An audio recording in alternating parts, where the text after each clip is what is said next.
So we are back in Bali. This is the third time I've ever been here, but this time it's kind of special because I'm here with my whole family, my wife, and our son Lennox. Check this out. Here is our villa. We're staying here with our family and then sharing with one other couple, our friends Laura and Alex. We got some sun beds, little sun roof bed thing area, the pool, of course, nice little sun area there as well. Kitchen's already a disaster because we've moved in, and kid family, we got the high chair and everything, but super nice. Here we've got this little kitchen, you can do some cooking, washing dishes, all that good stuff. Countertop, everything's here. Then we're gonna go upstairs. I'm not gonna show our main bedrooms because they're a disaster, but I'll show you one of the master bedrooms. There's 3 rooms in here, which is a bit overkill because we only need 2, but for an extra one. But I'll show you what it looks like in the clean one. This is what the rooms look like before we got here. Super nice. It's like concrete walls, very modern, minimalistic. I like it. This one had its own little bathtub. And then bathroom in here. Anyone in here? Nope. Oh. This one's got a nice little window, sunroof up there.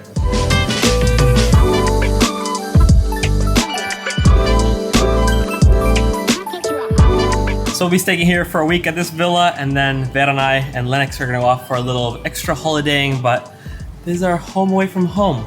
So on top of having just a fun little holiday here in Bali, we've actually come here as well just to do a little bit of research to see what would it be like to live as a digital nomad here in Bali. Because we live in Finland, and the October, November, January, February season, it's not the nicest time of year in Finland. It's very dark, a lot of rain, not a lot of sunlight. And sometimes it would be nice just to move to a warm destination for a month or 2 and to work and just live somewhere else. And so that's why we thought Bali could be a potential place. And when it comes to being a digital nomad, I can think of 3 main criteria that I have for a destination.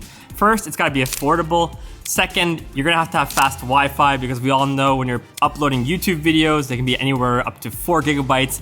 And if you have super slow internet, that's just not gonna work because I am a full-time YouTube content creator. And third, you wanna have great community.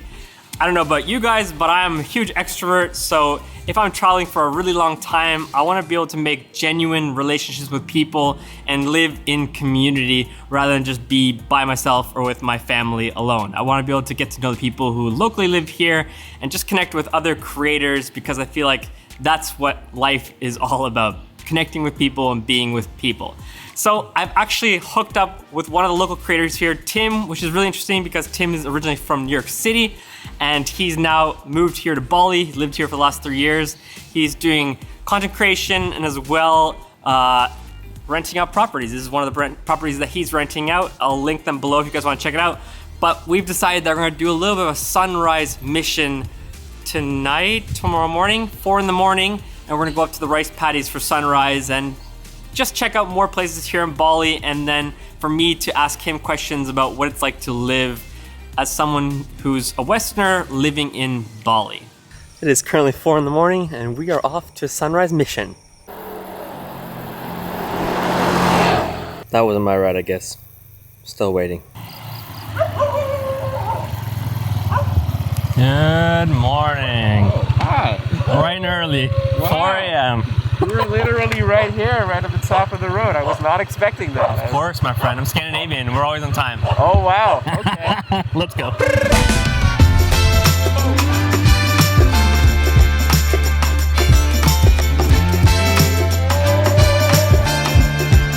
We also didn't see him earlier because he was in the dark. I was in the helmet. Tim, yeah. The men. We got his team, Hello. Nico and Nella. They're kind enough to take me around and show a little bit of Ubud. We're gonna go check out the rice field soon. And then we're gonna talk about what's it like to be a digital nomad in Bali. And we're gonna ask him because Tim's originally from New York, got stuck during COVID, and now he stayed in Bali. So there's gotta be some, you know, good things about this place, some reasons why he stayed here. So we wanna uncover the truth today.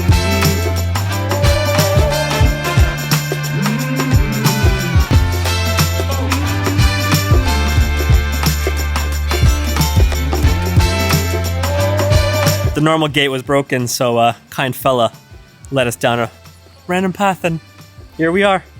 When in Bali.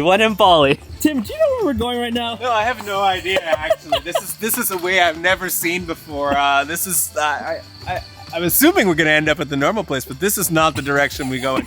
We're way too early is the problem. We came very early this morning, which is nice because a lot of times sunrise missions can be pretty stressful because you might miss the moment if you're late. So I don't think I brought the right kind of shoes. I'm wearing sandals.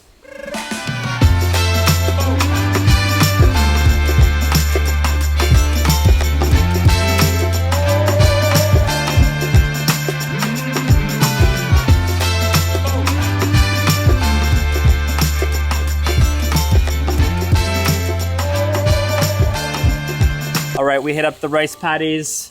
Beautiful, but sweaty.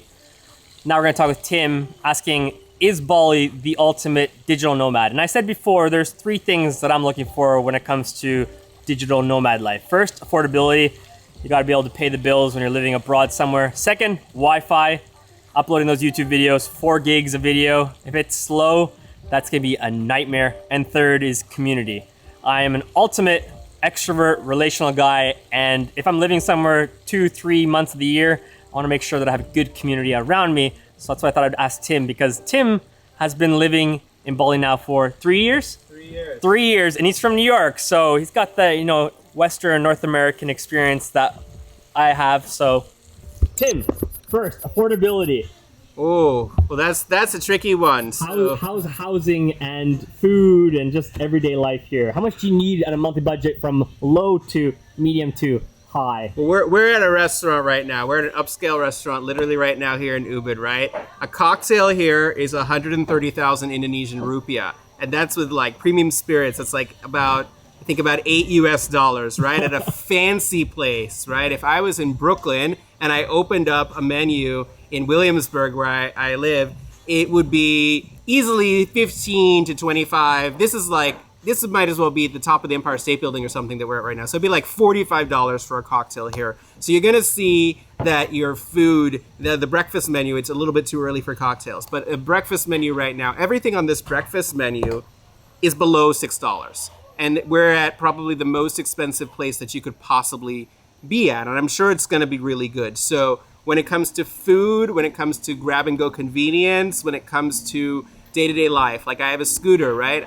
My scooter rental is about $75 a month. That does not include insurance, but you don't need insurance here. I spend about $10 a month maximum on gas. Even my team here who's driving and commuting, Nico, how much do you spend on gas per month? I think about 500K. 500K. So that's 30-ish, 35 US dollars. I'm paying €2 a liter. So that's a lot. It's about 70 euros a gas tank. Twice a month. You literally go to the gas station and they like have the little gun thing and it's like, okay, you're done. Like it's like a prick, you know, it's not like a 5-minute long fueling process. It's really, really good. So those are the things that are definitely cheaper. How about living? What's okay, living like right now? Here's the catch, guys. Here's the catch. You've seen all the amazing YouTube videos, even mine, showing us living in mansion after mansion after mansion, and that was true. Through COVID, my budget was typically between $500 and $750 a month, and I lived large, very, very large. We're talking 3, 4, 5 bedrooms, service villas, fully staffed chef, pool, indoor living room, outdoor living room, gym, everything. It was too good to be true because, you know, like there was incredibly low demand at that time. We were some of the only people living there, and it was really, really great. And even before that, you could still live in Bali. The number, if you search YouTube, is typically about $1,200 per person with all things included, right? But now, the one thing that has gone to the moon, I'm still shocked, is the price of long-term accommodation here. Because the price of short-term accommodation is now on par with other places in the world, the long-term accommodation price is out of control. In fact, I think I could save money on just rent if I moved back to like a B-list Brooklyn neighborhood compared to living here in a big villa. Unless you're splitting the villa with a few friends, so if you've got like a 3-bedroom villa and 2 roommates, maybe each of you could pay about $1,200 to $1,500 a month. for a nice place in a nice location, you might need to pay that 6 to 12 months in advance. So that's a big investment. However, I still think in Teppo's category number 1, no, I know, because yes, maybe you'll spend a lot of money, a little bit more than usual on housing. Your total cost is not going to touch the $100 every time you leave your house in New York City. You know, it's not going to touch, the really, really high. The rest of things will be a lot more affordable, a lot more customizable, especially if you're into health, especially if you're into fitness, especially if you're into really like a high quality lifestyle. I think that you'd still get more bang for your buck, even with rent being 4 to 5 times what it was during COVID and 2 times what it was before COVID. Okay, what about Wi-Fi? Is there fast internet in Bali? Yeah, so Bali is one of those places that most of the infrastructure for Wi-Fi is relatively new. When I say new, I mean like the last 15 years. So thankfully, they've put in, modern fiber, like all the different places that we have actually have, ooh, whoa, that's a bug. A lot of the places that we have like fiber optic connections. The place I live right now, it has a co-working space attached to it. So within 30 seconds, I can be at a desk with like commercial level Wi-Fi, all the amenities of a basic co-working space. There's also a cafe there. There's space for the employees that I have here as well. So we have a team of 12 people sitting around me 30 seconds from my bedroom. So that's really, really nice. The Wi-Fi is actually not a problem here. It's consistent. I can't think of too many times that my Wi-Fi has gone out. It's not like blazing fast. Like, you have 2, 3, 4, 500 plus megabits per second becoming the norm in North America. Here, the average is 50 to 150, which is more than enough for most people. The cost of the Wi-Fi per month is about $30. And if you pay a year in advance, they'll give you 20% off. So you can have Wi-Fi for a year that you can work off of for like $300 or so. For me, Wi-Fi is so important because I've been traveling sometimes abroad and just struggling trying to upload that video. And when you have to upload that 1-2 videos, you can't miss an upload. So having Wi-Fi is like, you gotta have that. Okay, what about community? Community is the number one thing, right? I live in Williamsburg and I had such a tight group of friends. And the reason why you pay, my 2-bedroom apartment in Williamsburg is over $3,000 a month. The reason why you're paying, and it's the size of this table, the reason why you're paying that is because of the proximity, right? Me and my friends with no notice, just send a text, you're outside, you can be at like the coolest restaurant, the coolest bar in like 5 to 10 minutes. Nobody has to plan anything. It's not like Los Angeles where, there's a lot of cool things in Los Angeles, but nobody wants to go out in traffic. This is literally just go out your front door and everything is there. So we had a great community, right? Why would I leave something like that? And I would agree. It's because I would say, especially during COVID time, that the community here that I found is on par or better. Because if you are here, especially during the 2020, 2021, you did not leave when they said to leave, you must have some interesting stories. So, not a lot of people can just be like, the whole world is shutting down, the sky appears to be falling, they're evacuating people. I'm a chill. Not a lot of people can say that, right? They must have some unique thing about them. So every single person I met from 2020 to 2022 was probably the most interesting person, and you could have a really deep conversation and go through something very unique with them, some life event that was really unique. So that was then. Now, Bali just attracts entrepreneurs, attracts creators, attracts all kinds of people who are just, digital nomads, remote workers, people who are kind of thinking like more forward. So if that's stuff that you're into, you're gonna feel right at home here. You're gonna feel very at home, but also balanced, right? You can shoot a YouTube video from 4 a.m. we left to it's around breakfast time, and the rest of the day you can go to a beach club. I think that's Teppo's plan or something like that. Sounds like a great day. Yeah, so there's a lot more balance here. It's not like the constant 9 to 5 rat race type thing. But if you are going ham, if you are like super focused, you can also like just make your life so easy, right? You can make sure that all your meals are delivered. You can make sure that you have your personal trainer coming, your co-working is set up just right. You can dial every little detail of your life in so you can just focus on whether it's starting a business or reaching some goal. You can get really focused, right? You can dial it in super easily and super affordably. And that's one of the things that's great here too. You find people who are You know, when it's time, you have your friends that's like, yeah, I know my friends I'm gonna go party with. I have that community. I know my friends I'm gonna go and just chill and hang out and have conversation, go to dinner with. I know my friends I'm gonna go and be like, which $1 million thing are we doing next? Like, you have like multiple communities and options here that you can easily meet. And all these people I met when the border was closed, like it was not even possible for people to come. Now the border's open. It's still not quite back to the normal tourism level, but more and more people are living here long term. So I would rate the community in Bali the #1 reason to live here. Wi-Fi is not an issue, and affordability is it's still manageable, especially if you have some income or a modest savings. You can definitely get by very well here.